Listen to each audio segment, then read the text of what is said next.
ನಮಸ್ಕಾರ. ಜಿಂಬಾಬ್ವೆ ವಿರುದ್ಧದ super 8 ಪಂದ್ಯಕ್ಕಾಗಿ team ಇಂಡಿಯಾದಲ್ಲಿ ಆಯಿತು ದೊಡ್ಡ ಬದಲಾವಣೆ. ಇನ್ನು ಭಾರತ ಮತ್ತು ಜಿಂಬಾಬ್ವೆ ನಡುವೆ ಸೂಪರ್ 8ನ ಎರಡನೇ ಪಂದ್ಯ ಟೀಮ್ ಇಂಡಿಯಾ ಆಡಲಿದೆ. ಈ ಒಂದು ಪಂದ್ಯ ಚೆನ್ನೈ ಅಂಗಳದಲ್ಲಿ ನಡೀತಾ ಇರೋದ್ರಿಂದ ಹೀಗಾಗಿ ಈ ಒಂದು ಪಂದ್ಯದಲ್ಲಿ ಟೀಮ್ ಇಂಡಿಯಾದಲ್ಲಿ ಏನೆಲ್ಲ ಬದಲಾವಣೆ ಆಗಲಿದೆ ಅಂತ ಪ್ರತಿಯೊಂದು ಅಪ್ಡೇಟನ್ನು ಈ ಒಂದು ವಿಡಿಯೋದಲ್ಲಿ ತಿಳಿಸ್ಕೊಡ್ತಾ ಬರ್ತೀನಿ.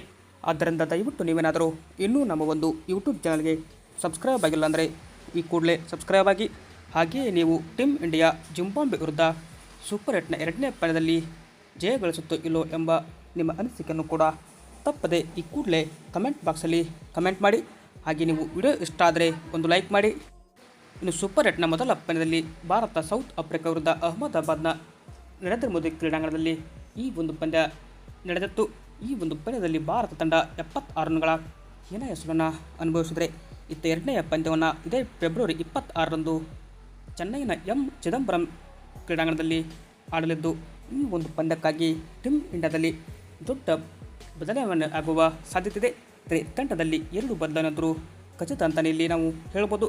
ಇದರ ಮೊದಲದಾಗಿ ಟೀಮ್ ಇಂಡಿಯಾ ಪರವಾಗಿ ಲೀಗ್ ಹಂತಗಳಲ್ಲಿ ಅಭಿಷೇಕ್ ಶರ್ಮಾ ಅವರು 3 ಬಾರಿ ಔಟಾಗಿ ನಿರಾಸೆ ಮೂಡಿಸಿದರೆ ಇತ್ತ ಸೂಪರ್ 8 ಪಂದ್ಯದಲ್ಲಿ ಸೌತ್ ಆಫ್ರಿಕಾ ವಿರುದ್ಧ ಅಭಿಷೇಕ್ ಶರ್ಮಾ ಅವರು ಅಬ್ಬರಿಸುತ್ತಾರೆ ಎಂದು ಅಭಿಮಾನಿಗಳು ಕೂಡ ಕಾತುರದಿಂದ ಕಾಯ್ತಾ ಇದ್ದರು. ಹೀಗಾಗಿ ಅವರ ಒಂದು ಕಾತುರತೆಯನ್ನು ಅಭಿಷೇಕ್ ಶರ್ಮಾ ಅವರು ಮತ್ತೆ ಹುಸಿಗೊಳಿಸಿದ್ದು ಇಲ್ಲಿ ಕೇವಲ 15 ರನ್ಗೆ ಅಭಿಷೇಕ್ ಶರ್ಮಾ ಅವರು ಇನ್ನಿಂಗ್ಸ್ ಅಂತ್ಯವಾಗಿದೆ. ಈ ಬಳಿಕ ಟೀಮ್ ಇಂಡಿಯಾದಲ್ಲಿ ಕೂಡ ಒಂದು ಚರ್ಚೆ ಆಗಲಿದ್ದು ಹೀಗಾಗಿ ಅಭಿಷೇಕ್ ಶರ್ಮಾ ಅವರು ಮತ್ತೆ ಎರಡನೇ ಪಂದ್ಯಕ್ಕೆ ಜಿಂಬಾಬ್ವೆ ವಿರುದ್ಧ ಪ್ಲೇಯಿಂಗ್ ನಲ್ಲಿ ಆರಂಭಿಕರಾಗಿ ಕಣಕ್ಕೆ ಇಳಿಯುತ್ತಾರಾ ಇಲ್ವಾ ಎಂಬ ಪ್ರಶ್ನೆಯೊಂದು ಕೂಡ ಎದ್ದಿದೆ. ಇನ್ನು ಈ ಕಡೆ ಓಪನ್ ಆದರೆ ನಂಬರ್ 3 ಕೂಡ ಒಂದು ಸಮಸ್ಯೆಯನ್ನು ಭಾರತ ತಂಡ ಈ ಒಂದು T20 ವಿಶ್ವಕಪ್ 2026ರಲ್ಲಿ ಎದುರಿಸ್ತಾ ಇದೆ. ಬಟ್ ತಿಲಕ್ ವರ್ಮಾ ಅವರ ಸ್ಲೋ ಸ್ಟ್ರೈಕ್ ರೇಟ್ ನಿನ್ನೆ ಕೂಡ ಮುಂದುವರೆತು.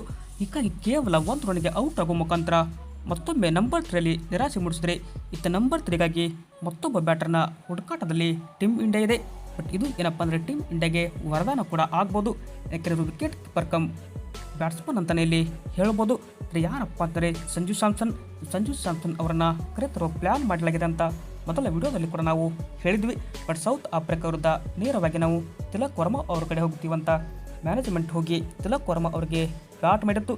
ಬಟ್ ನಂಬರ್ 3ರಲ್ಲಿ ಅವರು ಅಷ್ಟೊಂದು ಚೆನ್ನಾಗಿ ಆಡಲಿಲ್ಲ. ಕೇವಲ 1 ರನ್ಗೆ ಔಟಾಗಿ ನಿರಾಸೆ ಮೂಡಿಸಿದರೆ ಇತ್ತ ಭಾರತ ತಂಡ ಎರಡನೆಯ ಪಂದ್ಯವನ್ನು ಜಿಂಬಾಬ್ವೆ ವಿರುದ್ಧ ಮಾಡಿಲ್ಲುವ ಮಡಿ ಪಂದ್ಯ ಅಂತಲೇ ಇದು ಹೇಳ್ಬೋದು. ಈ ಒಂದು ಪಂದ್ಯಕ್ಕಾಗಿ ಟೀಮ್ ಇಂಡಿಯಾದಲ್ಲಿ ನಂಬರ್ 3 ಸ್ಲಾಟ್ನಲ್ಲಿ ಒಂದು ಚೇಂಜಸ್ ನಾವು ಕಾಣ್ಬೋದು. ಬಟ್ ಇದು ಪ್ಲೇಯಿಂಗ್ 11 ಕಡೆ ನೋಡ್ತಾ ಬರೋದಾದರೆ ಅಭಿಷೇಕ್ ಶರ್ಮಾ ಮತ್ತು ಇಶಾನ್ ಕಿಶನ್ ಎಂದಿನಂತೆ ಆರಂಭಿಕರಾಗಿ ಕಣಕ್ಕಿಳಿದರೆ number 3 Sanju Samson, number 4 Suryakumar Yadav, number 5 Shivam Dube, number 6 Hardik Pandya, number 7 Rinku Singh, number 8ರಲ್ಲಿ ವಾಷಿಂಗ್ಟನ್ ಸುಂದರ್ ಅವರ ಜಾಗಕ್ಕೆ ನೇರವಾಗಿ ನಾವು ಅಕ್ಷರ್ ಪಟೇಲ್ನವರನ್ನು ತರ್ಬೋದು. ಬಟ್ ನಂಬರ್ 9ನಲ್ಲಿ ಹರ್ಷದೀಪ್ ಇದ್ದರೆ ನಂಬರ್ 10 ವರುಣ್ ಚಕ್ರವರ್ತಿ ಅವರ ಜಾಗಕ್ಕೆ ಕೂಡ ಕುಲ್ದೀಪ್ ಯಾದವ್ ಅವರನ್ನು ನಾವು ನೋಡ್ಬೋದು.